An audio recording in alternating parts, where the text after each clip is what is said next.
Сегодня моя проповедь называется «Благодать смирения».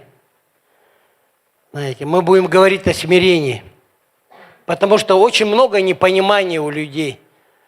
Я и сам не понимал, когда пришел в христианство много лет. Находясь в христианстве, я так и не понимал, что такое смирение. Потому что эта тема очень обширная, и мы не можем обхватить за одно собрание, как и когда я говорил о воле Божьей. Также она очень обширная. Когда ты начинаешь копать, когда ты начинаешь изучать эту тему, ты понимаешь, что она такая глубокая, она такая далекая, она такая широкая. И ты понимаешь, что ты просто летишь куда-то и понимаешь, что ты не можешь понять Господа никак своим разумом. Это невозможно. И только приходится: Господи, я смиряюсь, Господи, Ты веди меня в этом направлении. Смирение – это вот настоящий клад, это богатство. Действительно, если мы поймем эту тему, если мы будем понимать, это все равно вы сразу в жизни ничего сразу не получается. И вот я анализирую свою жизнь, я вот 23 года в Боге анализирую, и я вижу, когда поэтапно, когда твоя жизнь, она потихонечку меняется. Оно не происходит вот так быстро. И знаете, в нашем обществе это слово, оно утеряно.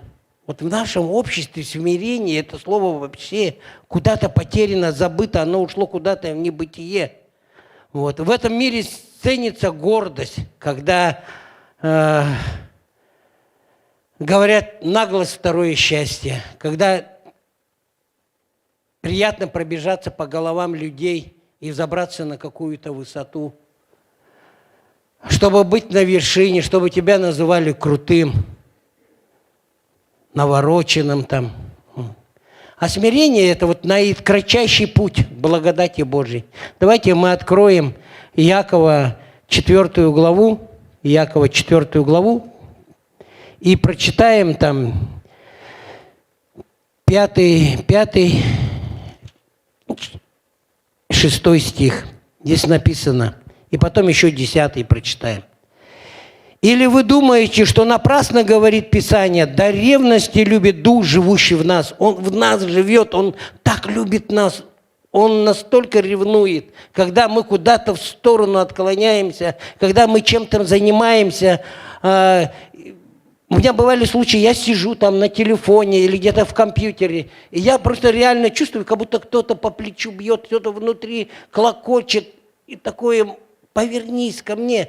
И ты внутри прямо это чувствуешь. Он ревнует, он не хочет, чтобы ты часами сидел на компьютере, смотрел какие-то ненужные передачи, там, фильмы, или листал ленту бесконечно. И он внутри просто тебя клокочет, и внутри что-то тебя как будто бьет, и он ревнует, он настолько внутри, он живет внутри, и он настолько ревнует. И здесь 10 стих написано, 6 еще не прочитали. «Но тем большую дает благодать, посему сказано, Бог гордым противится, а смиренным дает благодать». 10 стих. «Смиритесь перед Господом, и вознесет вас». Только Он может нас смирить. Вот. Если мы хотим иметь благодать, нам нужно быть смиренными. Мы иногда так живем, просто беспечно, и думаем: ой, благодать, все, благодать, и лежим там на диване, или что-то там, или чтобы нас кто-то пощекотал, нам деньги кто-то принес, и что-то такое произошло. Знаете. Но здесь написано об этом, что чтобы нам приблизиться, чтобы мы, если хотим иметь эту благодать, мы должны быть смиренными, мы должны стремиться. Давайте мы прочитаем там, если есть, Илюша, выведи. Быть смиренным – это значит с благодарностью признавать свою зависимость от Бога. Вот это очень важно. Это с благодарностью признавать свою зависимость от Бога и понимать, что мы постоянно нуждаемся в Его поддержке. Мы иногда так забываем и так носимся в этом мире, что-то делаем, что-то рубим там, что-то мечтаем, что-то делаем и забываем. И там Бога нету вообще. Мы даже не замечаем, нету там Бога. Мы постоянно нуждаемся в Нем. Мы постоянно должны говорить: Господь, помоги мне в этом. И мы также однозначно должны, если у вас у каждого есть дары, таланты, у каждого из вас есть, настолько вы развиты, настолько Бог вложил в вас, но мы должны понимать, что у нас должно быть знание, что эти таланты и способности дарованы мне от Бога. Дарованы мне от Бога. Это смиренный человек признает. Не так я, мое, большое я. Это я добился, это я сделал. Вы мне должны, потому что все ко мне. Знаете. Исайя откроем. Очень хорошее местописание. Исайя 57 глава. Исайя 57 глава. И там прочитаем мы 15 стих. Очень хорошо сказано. Здесь он говорит: «И так говорит высокий и превознесенный, вечно живущий, святое имя Его. Я живу на высоте небес и во святилище, и также сокрушенными, смиренными духом, чтобы оживлять дух смиренных и оживлять сердца сокрушенных». Вот это смирение, это вот внутренняя позиция. Он внутри нас живет. Он живет внутри нас. Это наша внутренняя позиция. Все, мы соглашаемся с Богом.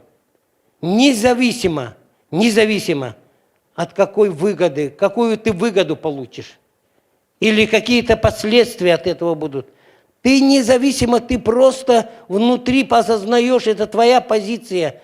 Я осознаю, что Он внутри меня, я смиряюсь. Он внутри меня. Он выбрал меня, чтобы жить и оживлять сердца сокрушенных. А гордость, это по-простому можно сказать, оно идет вразрез Слову Божьему. Просто вразрез. Вот почему люди этого мира, они не понимают. И они живут по-своему. И все у них идет вразрез по Слову Божьему. У такого человека существует только два мнения. У него два мнения. Одно мое я, а второе неправильное. Вы когда-нибудь слышали, так с людьми общаешься, и человек, он общается с тобой, и у него свое мнение. А твое мнение, оно неправильное. Это очень гордый человек. Очень сложно общаться с таким человеком, когда у него есть, он как, мы же овечки, а он как баран. Упрется и все, и не хочет ничего слышать. Вот свое мнение. Он не хочет даже на Библию посмотреть. Ну, давай рассудим, что говорит Слово Божье. Не то, что я, не то, что ты, а то, что говорит Слово Божье. Давай посмотрим туда и подумаем. Можем разойтись. Знаете, вот как два барана, они встречаются, когда вот на высокой горе, они там, высокогорные бараны, они встречаются, и они там, многие бараны, они погибают из-за того, что они дорогу не уступают друг другу. Они столкнутся, и ни один баран друг другу не уступит дорогу. И очень много баранов из-за этого погибает.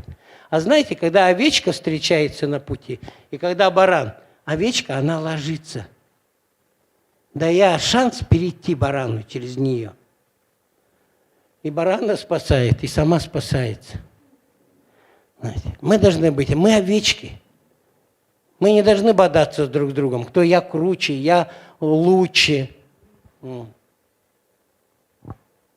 Мы должны понимать, что вот божественный, вот этот истинный взгляд на Слово Божие, через Слово Божие, вот, оно дает тебе понимание о себе, когда ты понимаешь то, что Бог тебе дал. У тебя есть самооценка от Бога.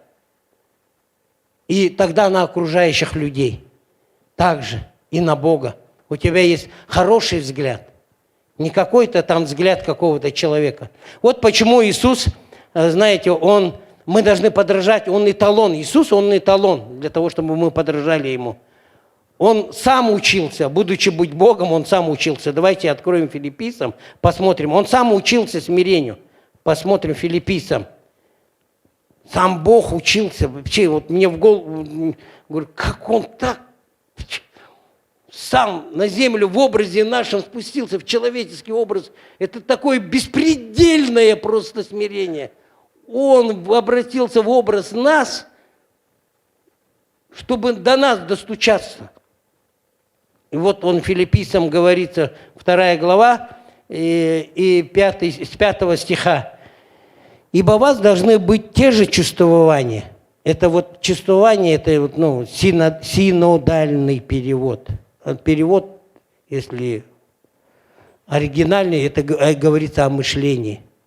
У вас должны быть тоже мышление. То же мышление, какие во Христе Иисусе. Какое у него было мышление. У него мышление, он говорит, я ничего не делаю, прежде чем не получу от Отца. У него было такое мышление. Он, будучи образом Божьим, не почитал хищением быть равным Богу, но уничижил себя, смирил себя настолько, себя самого приняв образ раба, сделавшись подобным человеком и по виду став как человек. Смирил себя, быв послушным даже до смерти и смерти крестной. Посему и Бог превознес его и дал ему имя выше всякого имени. Аллилуйя. Вот смирение – это корень всего. Это суть христианства. Если корень такой, то мы и ветки, мы плоды, мы должны быть похожи к Нему. Вот. Иисус Христос, я хочу сказать, это смирение Бога, воплощенное в человеческой природе. Это вечная любовь Бога к нам, к людям. Его вечная. Он смирил себя и показал нам свою любовь. И прошел этот путь. Вот. Сам тот факт, что всемогущий Бог согласился, Он согласился родиться в этом теле, подобно нам. Это беспредельное смирение. Еще раз повторяю. Нам это не понять разумом. Я разумом не могу, но я верою это принимаю. Он родился в самой бедной семье, он родился в самом низком месте, в хлеву родился, в яслях в этих родился. Он занимал самые низкие места, он был слугою, везде был слугой, он везде служил, который сотворил всю вселенную, всю землю, который сотворил нас, дал нам дыхание, он дал нам дыхание жизни, он смирился. А потом кульминация – это Голгофа и крест, распятие. Это смерть и воскресение. Знаете, первый акт, когда мы смиряемся, вот все люди, первый акт смирения – это когда человек приходит к Богу и кается. Псалом 33. Посмотрим Псалом 33. Очень хорошо там сказано. Псалом 33. Вот первый акт, когда человек приходит, он добровольно сам. 33, и там мы читаем 19 стих. «Близок Господь сокрушенным сердцем и смиренных духом спасет». Слышите? Смиренным. Когда человек добровольно, это первый акт его христианской жизни, когда человек приходит и добровольно он говорит, я сдаюсь, вот я стою, я сдаюсь, смиряюсь перед тобой. Я хочу, чтобы ты в действительности начал в моей жизни что-то делать, чтобы я мог изменяться. Это первый акт смирения. И потом дальше начинается этот процесс, дальше в жизни мы видим этот процесс на всю оставшуюся жизнь. Мы продолжаем смиряться каждый раз, учимся этому.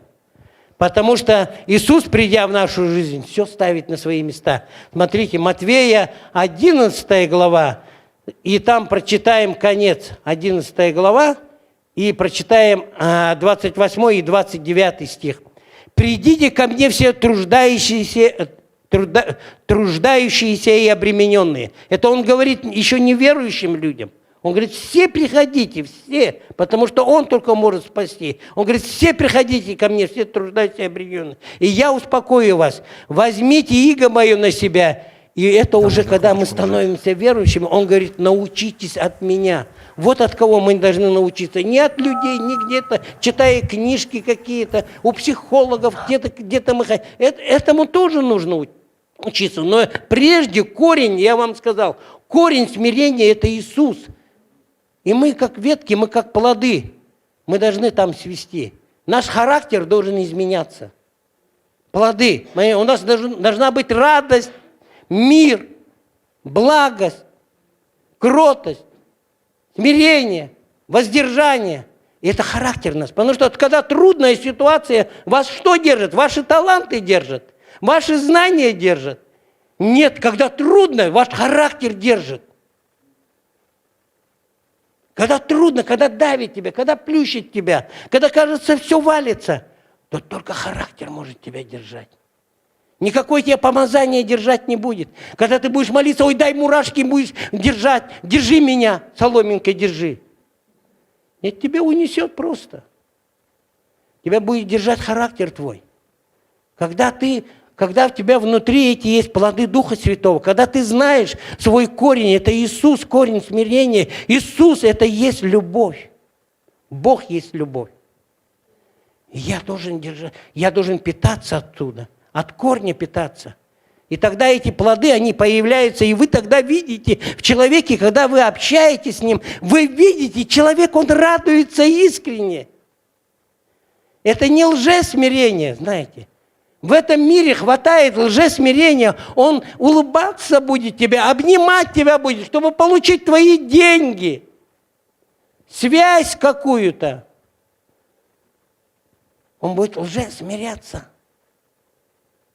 У нас должно быть смирение. Он говорит, придите ко мне, говорит, дорогие, придите, вы уже спаслись, сделали добровольно акт смирения, спаслись. Теперь вы придите ко мне и научитесь от меня, говорит, дорогие мои, научитесь от меня, ибо я кроток и смирен. Нет ни одного, кто так кроток и смирен. Я в образ вас оделся. Я ходил по этой земле. Я хотел спать, есть.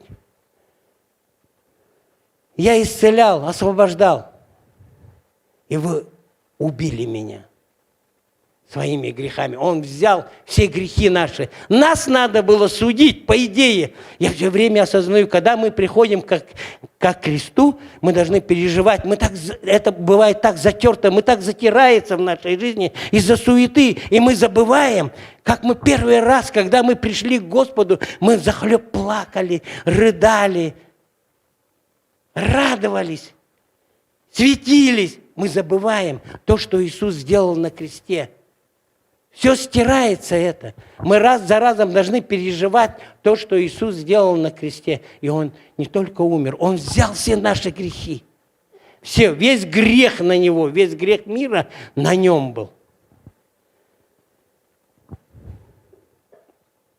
Но также нам очень нужно понять, дорогие, вы поймите, понимаете, потому что вся воля Божья, апостол Павел, он говорит, я хочу вам возвещать всю волю Божью. Знаете, смирение – это не бесхребетность, это не бесхарактерность. Нам не нужно падать в одну канаву и сидеть в этой канаве, как это делали многие в истории, если смотрим, монахи там бичевали себя, били себя, унижали там себя. Потому что смиренный Иисус, Он, когда увидел этих торгующих в церкви, Он взял бич, этот кнут, и Он разогнал их там. И это смирение Божье.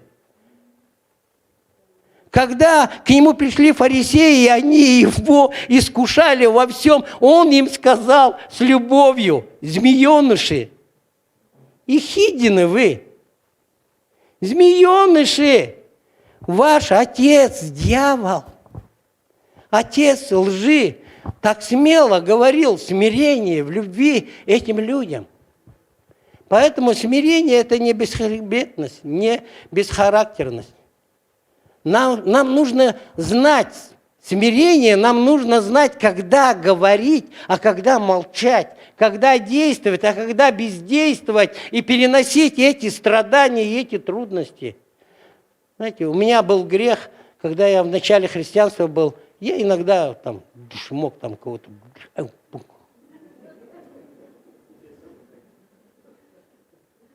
Я просил Бога, говорю, я же служитель, я не могу этого делать, Господи, помоги мне.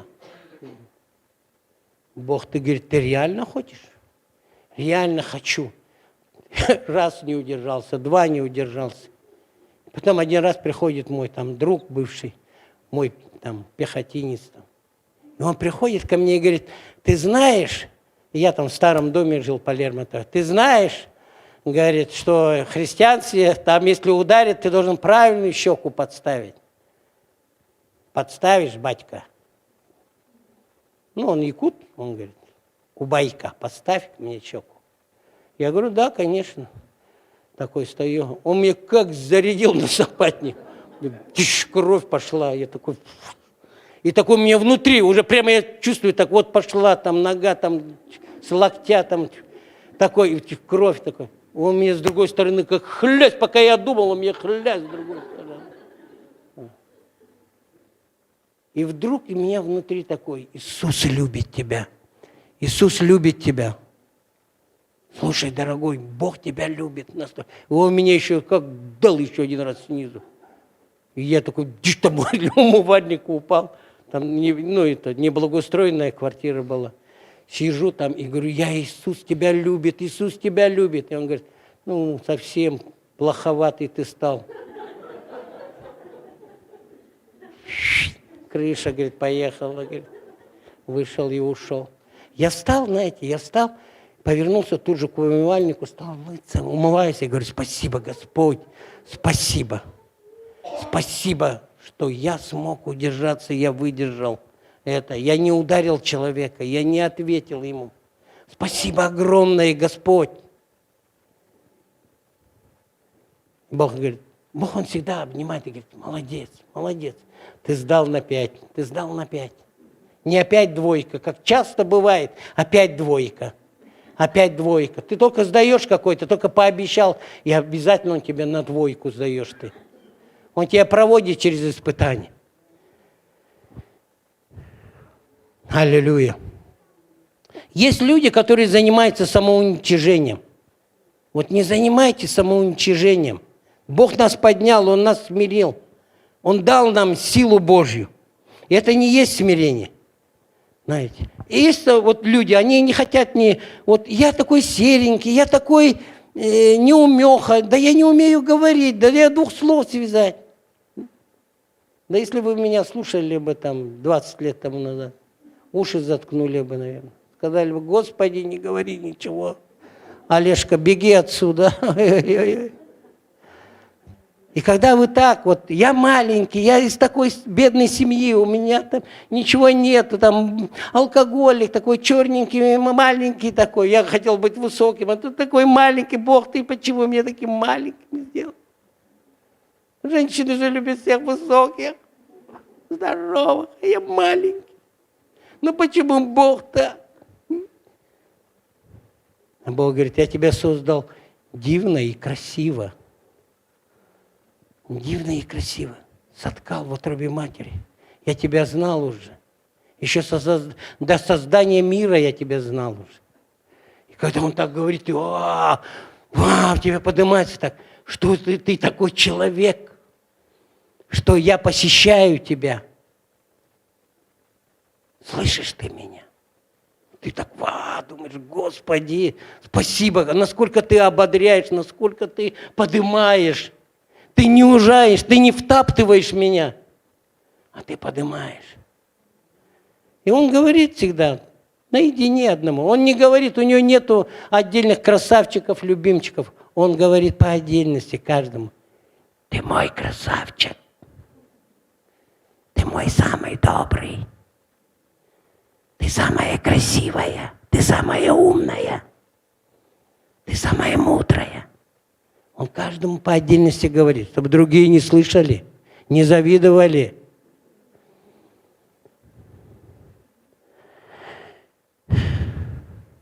И вот, знаете, Бог что говорит насчет этого? Когда вот нет, я это не буду делать, когда пастор там или служитель подходит, ты должен вот здесь служить, здесь. Ой, нет, это только не я, это вот должны вот это будет. Пусть она делает, она такая смелая, а у нее там 2 высших образования, а я там из такой семьи необразованная там, и тому подобное. Вот. Знаете, библейский пример насчет этого. 1 Коринфянам откроем. 1 Коринфянам 15 глава. Там говорится очень хорошо. Когда на Писание смотришь, ты всегда на подъеме. 1 Коринфянам 15 глава, 9 и 10 стих. Апостол Павел говорит: «Ибо я наименьший из апостолов и недостоин называться апостолом, потому что гнал церковь Божью». Вот. И я вот читаю, я думаю, я наименьший из служителей. Я всегда так говорил, я наименьший, пастор наименьший, потому что я гнал церковь. Я когда сидел в колонии, я гнал церковь, бил христиан. Но благодатью Божией есть, что есть. И благодать Его во мне не была тщетна. Но я более всех их потрудился. Не я, впрочем, а благодать Божья, которая со мною. Вот. Благодать Божья, она внутри работает в нас, каждого из вас. По отдельности, он работает. Есть, знаете, такое хорошее высказывание. Я не знаю, я там ее вывел, нет, Илюша? Ну, нет, наверное, скорее всего. Благодать Божья, она смиряет человека, не унижая. Слышите? Она, благодать Божья, смиряет человека, не унижая его, и возвышает, не превознося его. Насколько потрясающие слова, да? Вообще настолько. Благодать Божья смиряет человека, не унижая его, возвышает, не превознося его. Чтобы ты не ходил: я здесь крутой, я здесь всех лучше.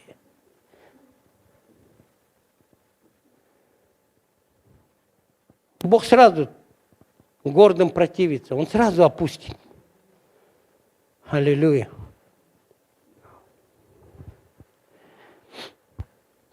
Мы можем сами себя унижать. Есть такие же люди. Вот есть такие люди, которые сами себя унижали.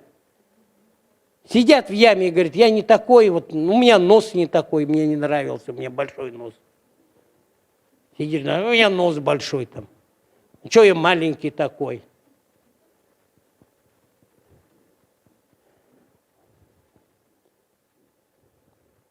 Это потому что смирение – это принятие Его мнения. Нам нужно принять Его мнение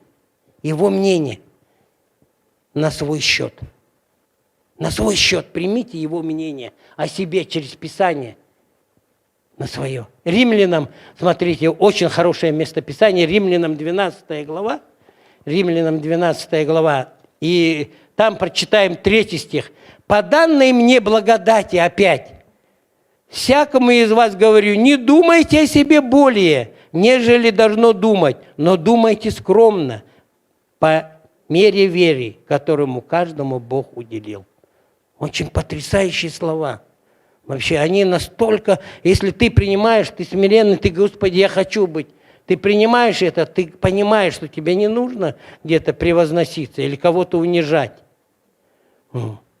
И очень спорный вопрос – это вот когда мы живем друг с другом, когда вот здесь. Я не могу все обхватить, это столько много, но вот смирение перед людьми – это сложный вопрос. Да, но он решаемый через Писание также. 1 Петра откроем. 1 Петра, 5 главу. 1 Петра, 5 глава. 5 глава и 5-6 стих почитаем.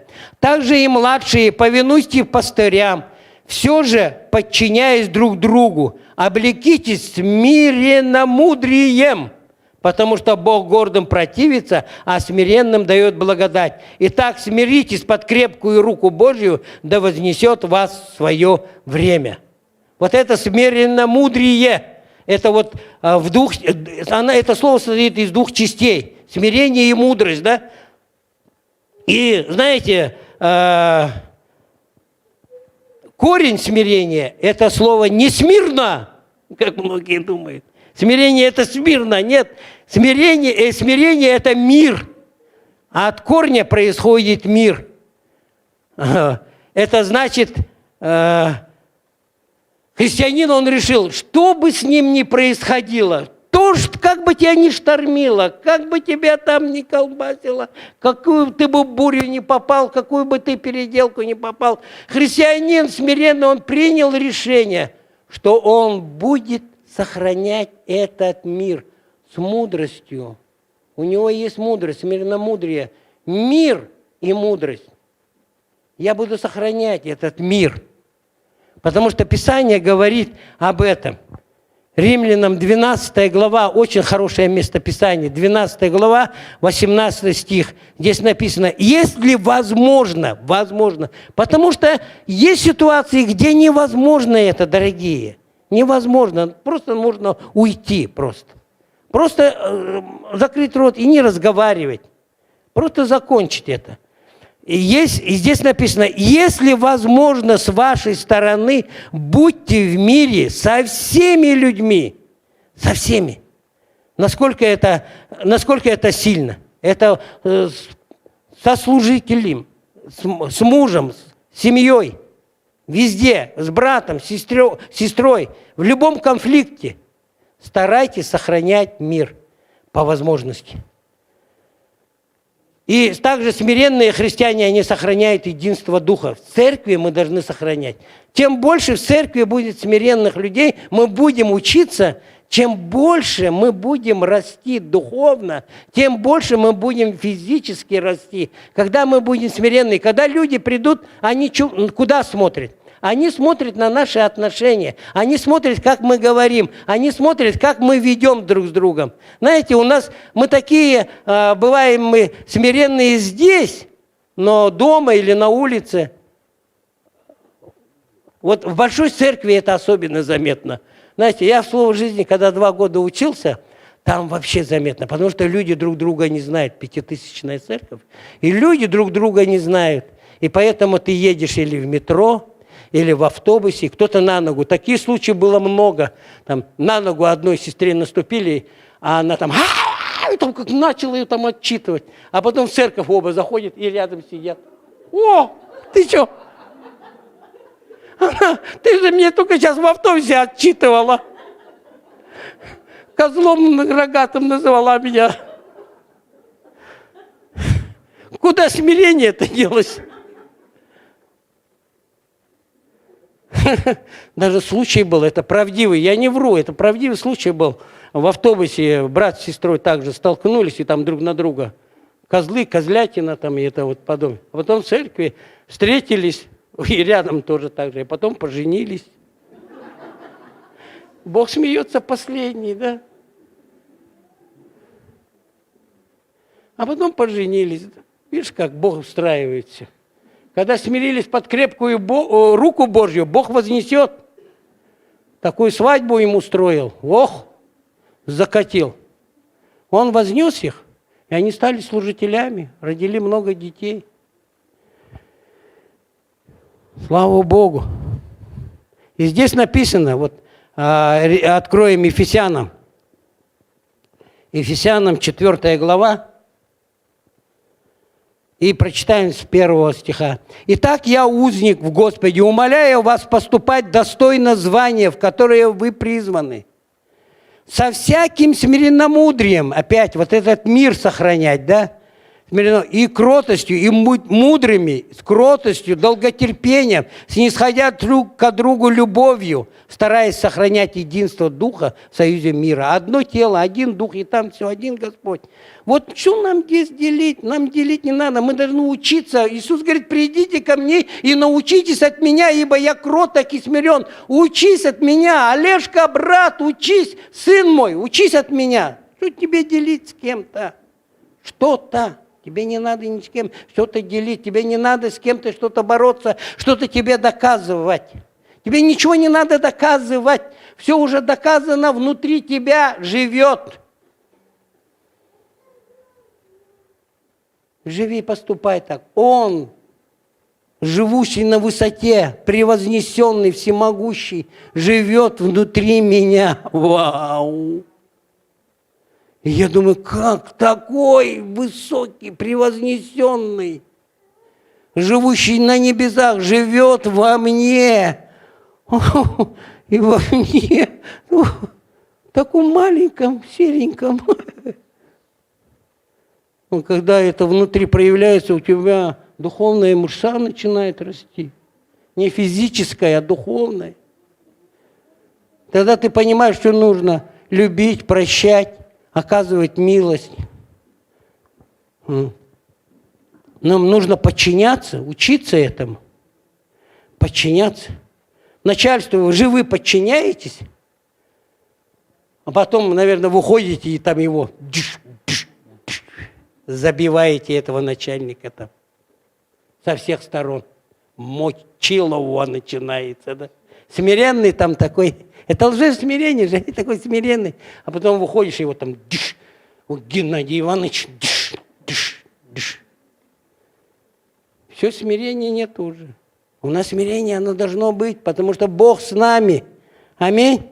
И также это относится к семье. Если ты смиренный, у меня Таня настолько смиренная, я вижу, она всегда почитает меня, всегда уважает меня, всегда.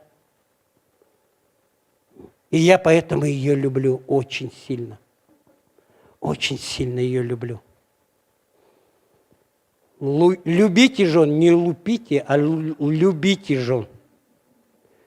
Любите жен. Ты, когда смиренный, ты понимаешь, когда твои дети нашкодили, тебе так охота их. Но ты понимаешь, тебе нужно смириться, сесть на колени и поговорить с ними. Потому что легко очень накричать и построить, и все разбежались по норам, по комнатам. А тебе нужно смириться, сесть на колени, обнять и объяснять еще.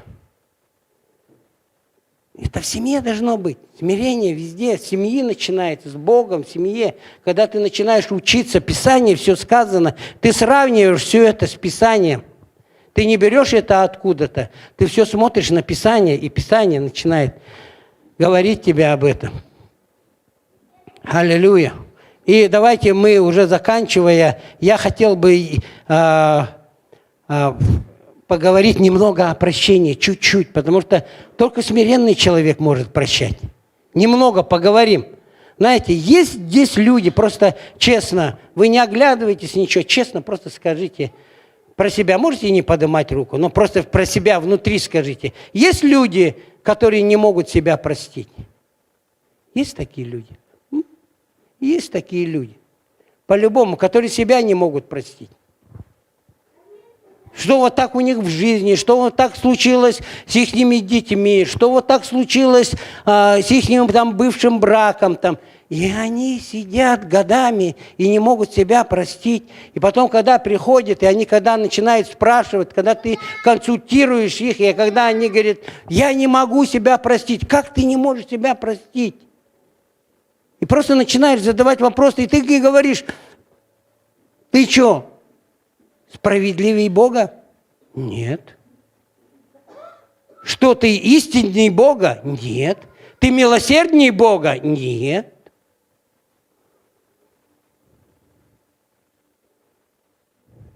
А что тогда? Ты гордый? Да нет. Я не гордый. Ты гордый. Ты гордый, я прямо говорю, ты гордый. Почему? Вы так говорите. Потому что Бог тебя простил? Простил. А что тогда ты идешь против мнения Бога? Значит, ты превозносишься, выше себя Бога ставишь. Выше, у тебя мнение выше, чем Божье мнение. Он сказал, что Он тебя простил. Он тебя омыл кровью своей. Он тебя оправдал.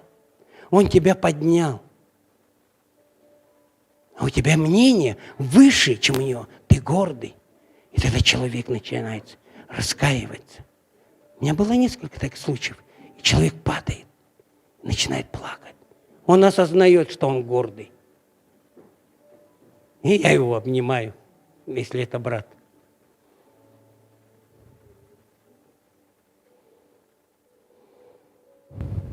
И говорю, Бог любит тебя. Он тебя уже простил. Забудь, не сиди в этой яме. Он тебя простил. Он тебя оправдал. Он тебя очистил. Он тебя предузнал. Он тебя нашел. Он тебя вывел из этой тьмы в свет. Вывел. Твои глаза прозрели. Твое сердце, оно стало мягким. И Он будет продолжать это, работать с твоим сердцем. Он будет продолжать работать с твоим разумом. Он никогда тебя не отпустит. Так что, если ты смиренный, ты простил себя. Но если ты не простил, значит, тебе нужно разобраться своим сердцем. Значит, есть какой-то корень зла. И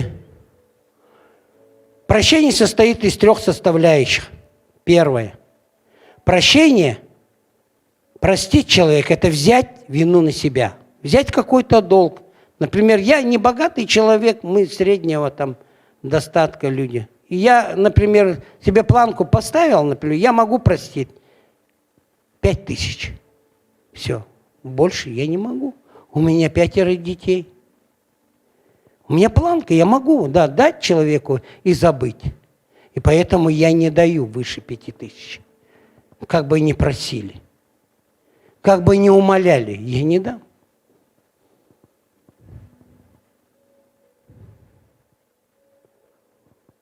Это первое. Взять вину на себя, взять долг на себя. Второе. Не вспоминать больше, если я простил человека. Никогда. Никогда. Вот это корень. Очень сильный корень. Когда люди через какое-то время вдруг мило улыбаются, вдруг говорят, я все простил, я тебя уже давно. И вдруг у вас конфликт какой-то. И ты видишь, у этого человека жилки-мулки начинают бегать, глаза краснеют. И он говорит, ты помнишь 10 лет тому назад? И у тебя такая грязь, как будто грязь на тебя выливает. Помои эти вонючие. Ты помнишь, ты вот так сказал, а ты это сделал, ты так. Никогда не вспоминай. Если ты простил, смиренный человек, никогда не вспоминай. Сделай это искренне, честно. Искренне. Если ты не простил, пойди и поговори с этим человеком. Пойди и поговори. Сядь на колени и скажи, давай поговорим, дорогой. Иди, поговорим. Давай честно. Давай помолимся. Давай возьмемся за руки. Давай на чистоту. Что имеешь против? Говори, я готов. Потом помолиться вместе. И третье, самое сложное – прощение. Это восстановить отношения с этим человеком. Это самое сложное. Бывает легче уйти, не общаться с ним больше. Но мы это все должны поступать по духу. У нас есть дух внутри нашем, живущий, всемогущий, превознесенный Бог, который внутри нас. И Он всегда подскажет тебе, как лучше поступить. Это самое сложное, когда восстановить отношения. И с этим братом, который меня бил, я восстановил с ним отношения.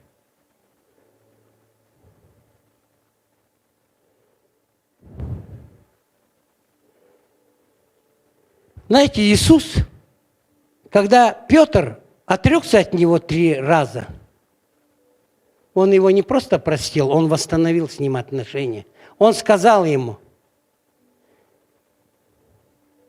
Петр, ты любишь меня? Он говорит, да, yes. Говорит, 2 раз, Петр, ты любишь меня? Да. Петр, ты любишь меня? Да, я тебе же говорю, да. Паси овец моих. Он восстановил отношения. И Иисус со всеми восстанавливал отношения. И с Захеем, и с другими людьми. Последнее место Писания Матвея 6 глава, чтобы оно сильно-сильно село в наше сердце. 6 глава. И прочитаем 14 и 15 стих. «Ибо если вы будете прощать людям согрешения их, то простите и вам Отец ваш Небесный. А если не будете прощать людям согрешения их, то и Отец ваш не простит вам согрешения ваших. Все, на этом все закончено. На этом все закончено. Я когда это прочитал, я понял. У меня нету никаких шансов не прощать. И поэтому я легко прощаю. Я понял ясно и четко, это как откровение. Прощай. Любого врага прощай. Купи ему еще что-нибудь. Тогда ты видишь, да. Я не говорю, что я смиренный. Мне еще много к этому. Я еще на пути. Мне еще нужно учиться. Но я рад, что он внутри меня. И что он скорый помощник в моих трудностях, в моих бедах. Когда я обращаюсь, всегда он участвует в этом. Во всем. Во всем. Всегда.